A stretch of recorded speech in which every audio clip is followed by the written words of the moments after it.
I think every little kid that's into hunting thinks one day, I want to go on an elk hunt. I know I certainly did.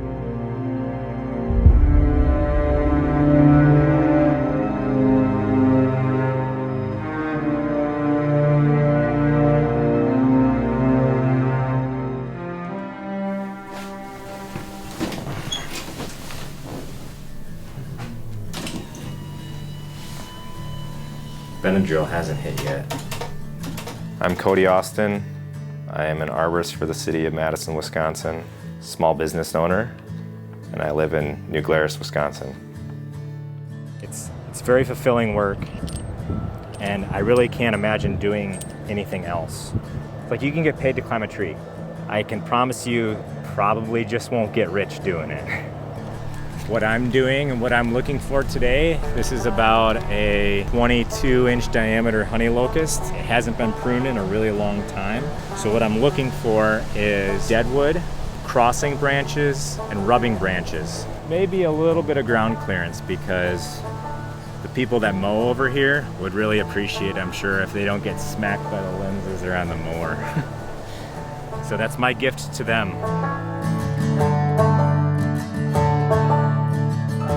I think he loves what he's doing because he's outside in nature and can see the different birds and see the different animals. And I come from a hunting family, and of course he likes to do that. We'd watch a lot of hunting shows on TV when he was little. Yeah, he loved to hunt. Had a bow, a compound bow, when he was under 10 and could hit targets. Like, he was always, shooting with Dad. So he really enjoyed it. I've had so many experiences and memories that have come from hunting where I know for a fact if I wasn't a hunter, I wouldn't know what that feels like.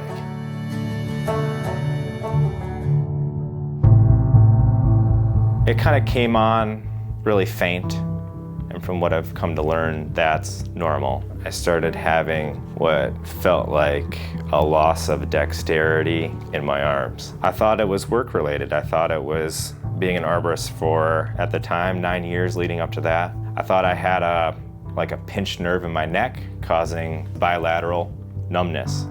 He was at the house one day and he's like, gosh, I have no feeling in my feet and in my hands. And I'm looking at him and I'm like, Cody, you gotta go get that checked out. Because the first thing that crossed my mind was that mess. And I remember that following week, just getting test result after test result. Everything was normal. So my doctor ordered me to have a cervical MRI of my neck.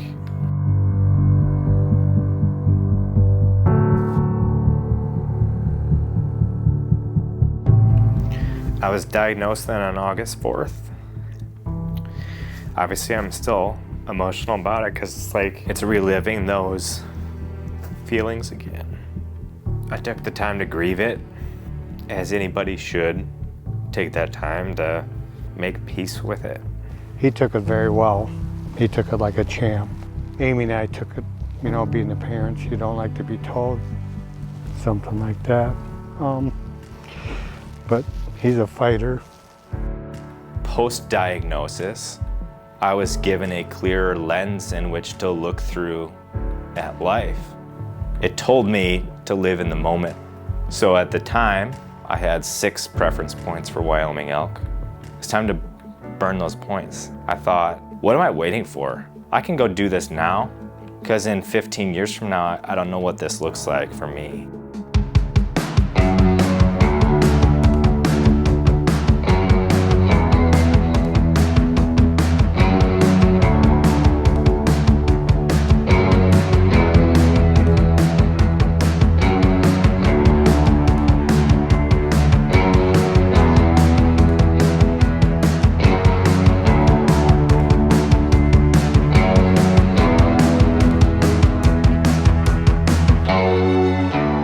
I wanted to have a wilderness adventure, so I chose an outfitter that I know is perfect for that. I got the hunt lined up. In the back of my mind, it kept telling myself this would be awesome if I could have my story presented in a way that could inspire other people.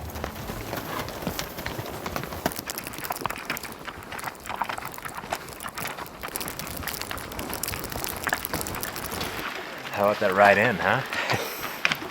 So, a couple things.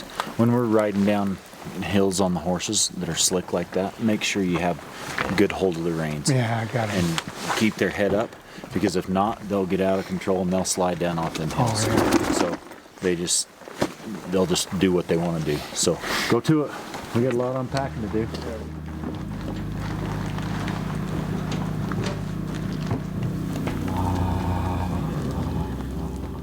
Having my dad here was pretty important to me, and it wasn't hard to convince him to come along. Having him here is a blessing, because not everybody my age gets to have these sort of experiences with their dad or their mom, person that got them into hunting. So it's really, really important to me that he's here for that. There they are. Thomas, you seen the hand soap anywhere? You went and drove outside. How many times is that up here? You took them out. No, we have some up here, but I like to use the plastic ones.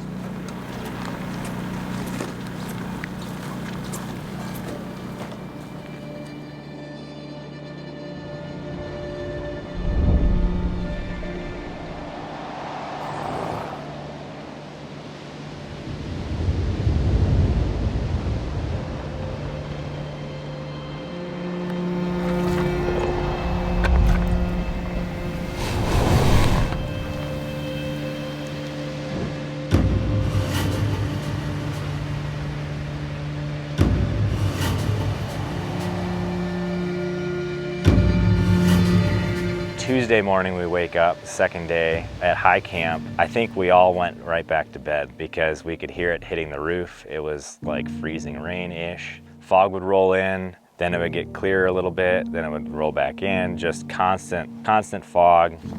This is winter in Wisconsin. Pretty neat. They should get the elk moving after this clears out.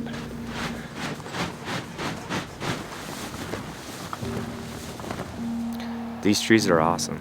On the ride up yesterday, I was looking at some of the spruce we were going under and that were over 100 feet tall. You know, the growing season up here is maybe 3 months. So if you take that into account, they get 8 to 9 months of winter up at this elevation, and that tree's that big.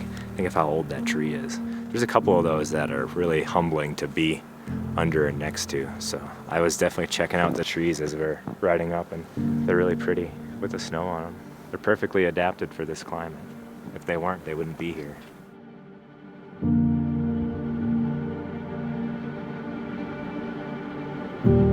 It doesn't look like it's going to let up anytime soon, but it's supposed to stop at some point today, and at that point, maybe head out, maybe not far from camp, see if we can find any critters out here. It's supposed to break here in about 3 o'clock is what my weather said up there. So we'll go see if we can find something tonight.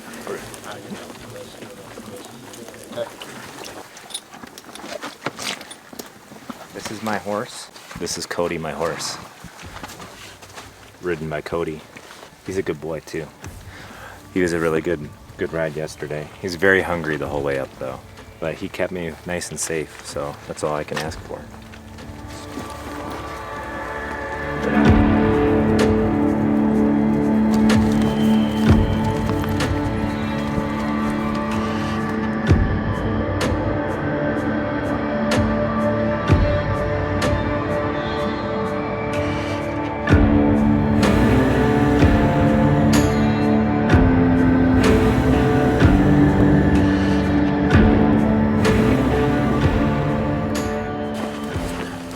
What's the plan? We're gonna walk around this ridge, glass for some elk. A couple of bulls been right down here where there's no snow.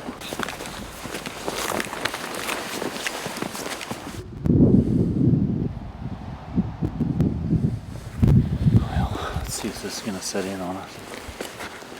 Keep going over here. See what happens.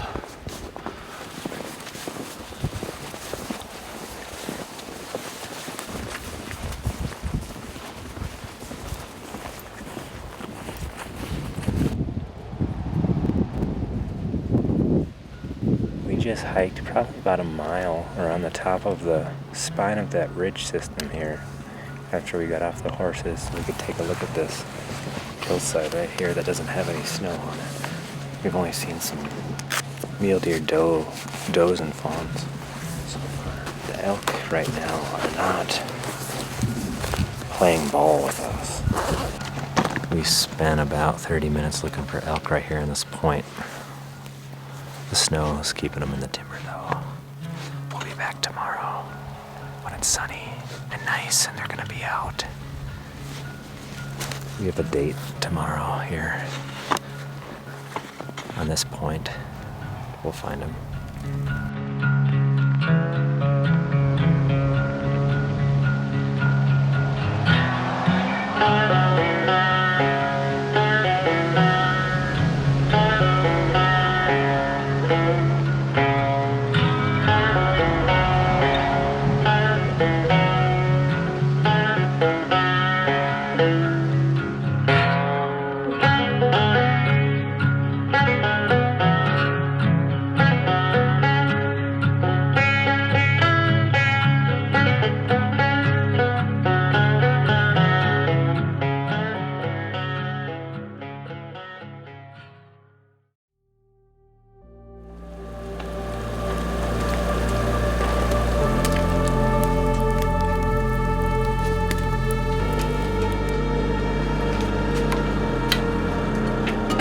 There's ketchup and hot sauce.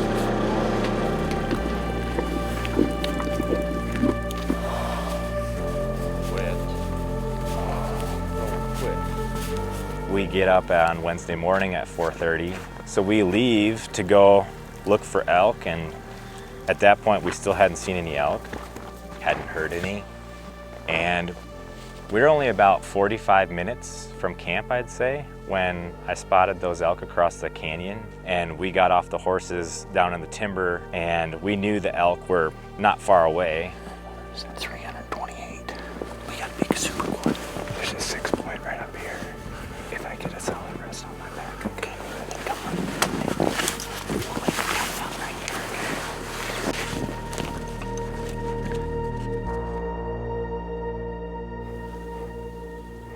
Ready, Luke? Yep. Good.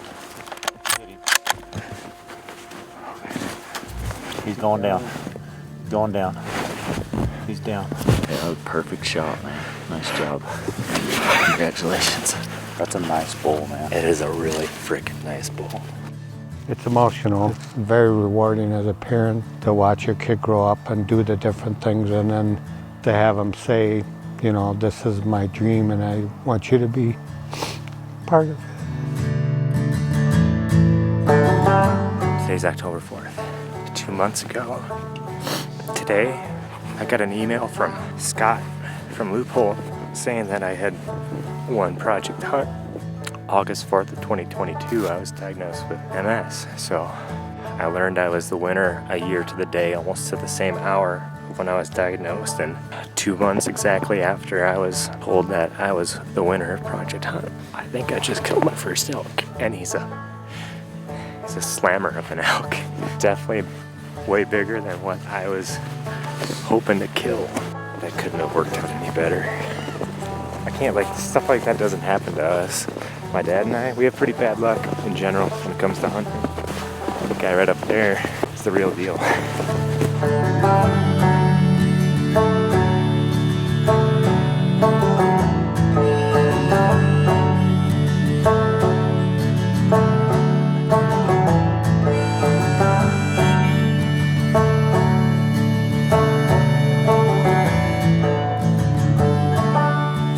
Bull.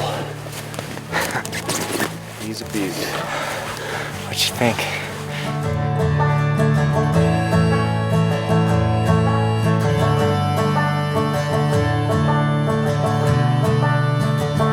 One of the questions the guys at Leupold asked was why I wanted to do a hunt like this, and I said I wanted the full backcountry experience if I'm only going to do this maybe once in my life, because I don't know what 10 years looks like from now for me. Since being diagnosed, I feel lucky. Prior to my symptoms, I could do everything that I wanted to do, and I took that for granted. My job, the opportunities I was given, the relationships I had existing. I wasn't living on the straight and narrow, and this has given me a chance to start living a new life on the straight and narrow. Everything I've done since that time, whether it's working at my job, the relationships I have with people that are important to me, and coming across strangers every day, I treat them with the most respect I can without expecting the same in return. Being nice to people when it doesn't benefit me at all is how I've changed the outlook on life.